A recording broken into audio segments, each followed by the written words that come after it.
Assalamualaikum warahmatullahi wabarakatuh. Berjumpa lagi dengan saya Arum Lestari Ningsih dari Sabilur Rasyad. Video kita kali ini akan membahas mengenai sistem peredaran darah pada manusia.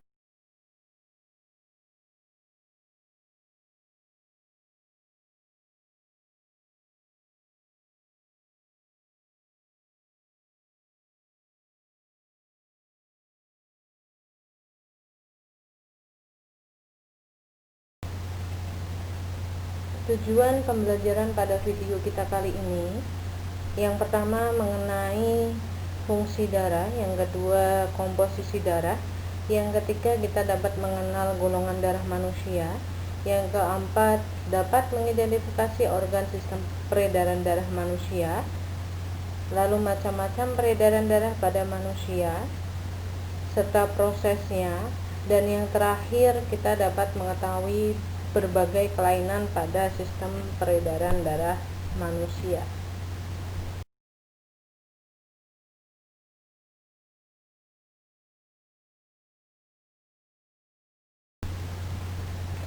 Tahukah kalian, ternyata darah itu terbagi menjadi beberapa komposisi ya. Yang pertama ada plasma darah, dan yang kedua ada sel-sel darah.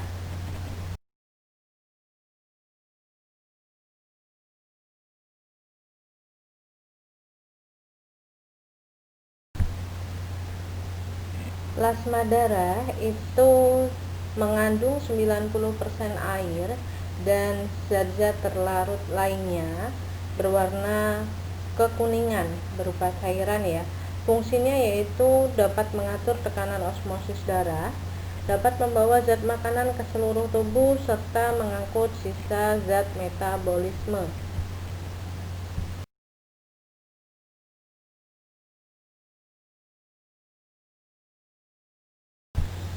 Komposisi darah yang kedua yaitu sel darah. Sel darah sendiri terbagi menjadi 3.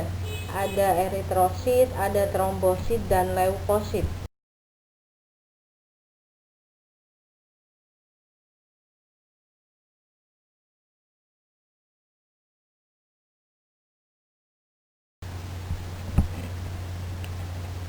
Sel darah merah atau eritrosit di sini bentuknya bikonkav berwarna merah. Fungsinya membawa oksigen dari paru-paru ke seluruh tubuh. Lalu ada sel darah putih, leukosit. Fungsinya membunuh kuman atau penyakit. Yang ketiga ada keping darah atau trombosit. Fungsinya membantu pembekuan darah ketika terjadi luka. Itu macam-macam sel-sel darah manusia. Kita pelajari lebih lanjut mengenai perbedaan sel darah merah, sel darah putih, dan juga keping darah. Di sini untuk yang pertama, perbedaan pertama mengenai inti sel, hanya sel darah putih yang mempunyai inti sel, sedangkan sel darah merah dan keping darah tidak mempunyai inti sel. Yang kedua, bentuknya. Sel darah merah bentuknya bikonkav atau bulat cekung di kedua sisi. Sel darah putih dan keping darah bentuknya tidak beraturan. Yang ketiga mengenai tempat pembentukannya. Sel darah merah dibentuk di sumsum tulang. Sel darah putih dibentuk di sumsum tulang, limfa, dan kelenjar getah bening. Keping darah juga terbentuk di sumsum tulang. Umur dari sel darah merah itu 120 hari, sedangkan sel darah putih hanya 12 sampai 13 hari. Untuk keping darah paling sedikit di sini umurnya hanya bertahan sekitar 7 sampai 9 hari.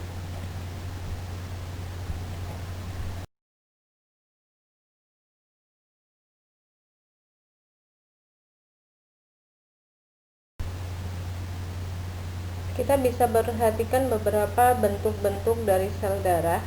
Ada monosit, ada neutrofil, ada eosinofil, ada basofil, ada trombosit, ada makrofag, dan eritrosit. Silakan bisa diperhatikan pada gambar di sini.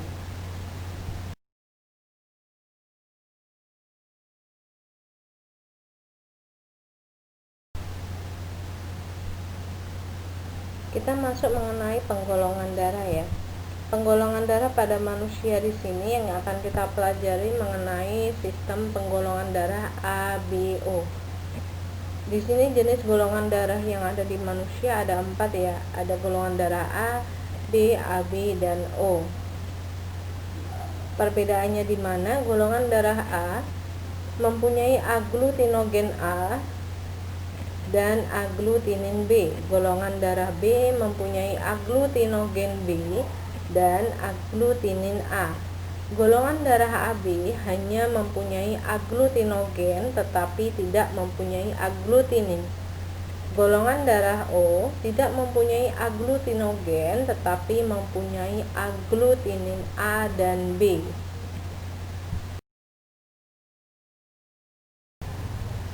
Setelah mengenal sistem golongan darah, kita perlu mengenal mengenai skema transfusi darah. Golongan darah A hanya bisa menerima dari pendonor yang bergolongan darah A dan golongan darah O.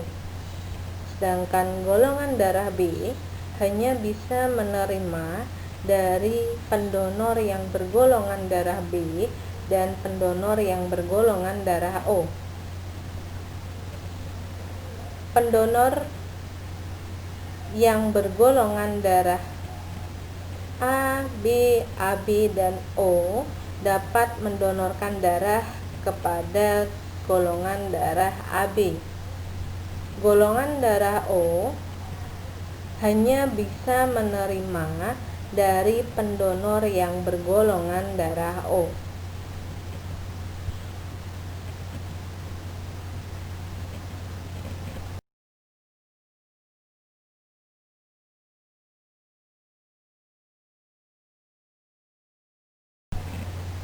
Ketika terjadi luka, terjadi proses pembekuan darah, yaitu trombosit akan pecah dan mengeluarkan enzim trombokinase.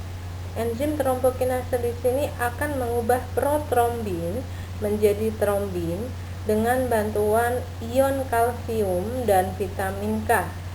Trombin di sini akan mengubah fibrinogen menjadi benang-benang fibrin, sehingga luka akan tertutup dan darah tidak akan mengalir keluar kembali.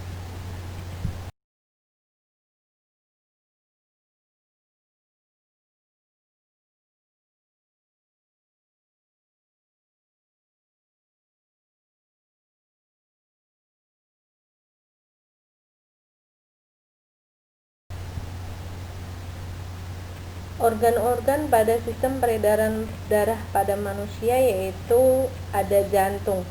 Jantung di sini terdiri dari 4 ruang, yaitu ada serambi kanan, serambi kiri, bilik kanan, dan bilik kiri.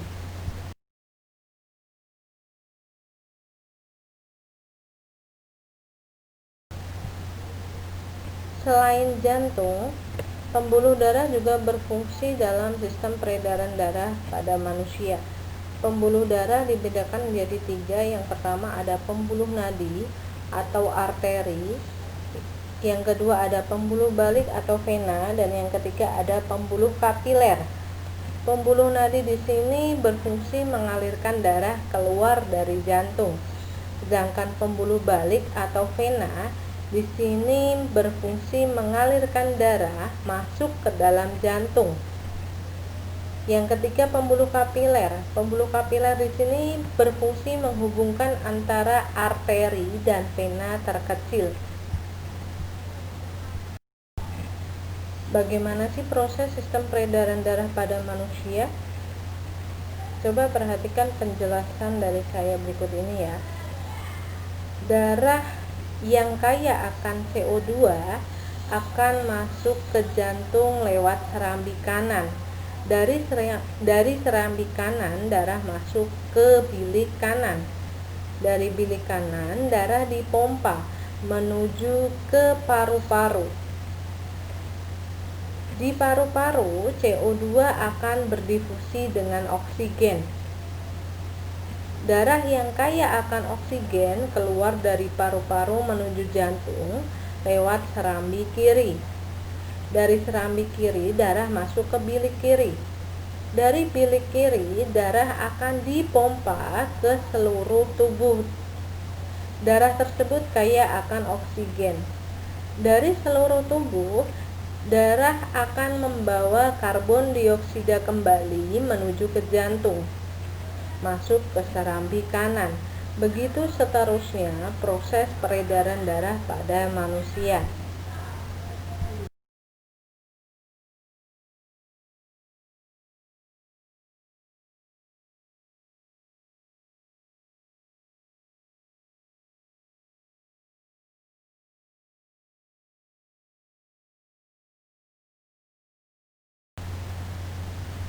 Proses peredaran darah pada manusia yang saya jelaskan tadi di sini terbagi menjadi dua, yaitu peredaran darah kecil di mana darah mengalir dari jantung menuju paru-paru dan kembali ke jantung. Itu peredaran darah kecil. Sedangkan peredaran darah besar yaitu darah dari jantung menuju ke seluruh tubuh dan kembali ke jantung.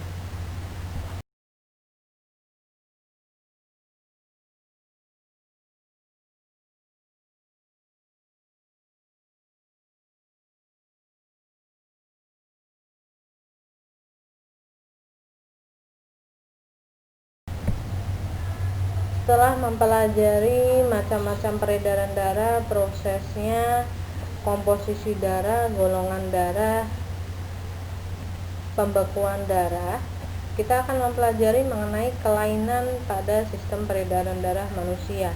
Ada beberapa kelainan di sini. Ada anemia. Anemia itu kekurangan hemoglobin. Hemoglobin di sini membawa oksigen.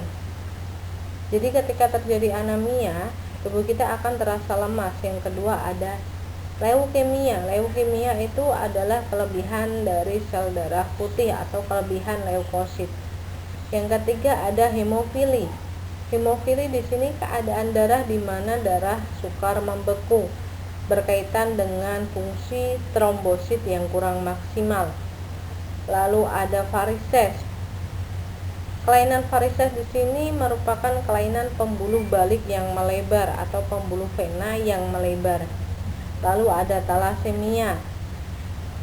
Talasemia di sini penyakit di mana tubuh tidak mampu memproduksi hemoglobin dan sel darah merah. Lalu ada kelainan yang sering terjadi yaitu tekanan darah tinggi dan tekanan darah rendah. Tekanan darah tinggi disebabkan oleh kelebihan kolesterol yang mengakibatkan penyempitan pembuluh darah. Sedangkan tekanan darah rendah di sini tekanan darah di bawah normal.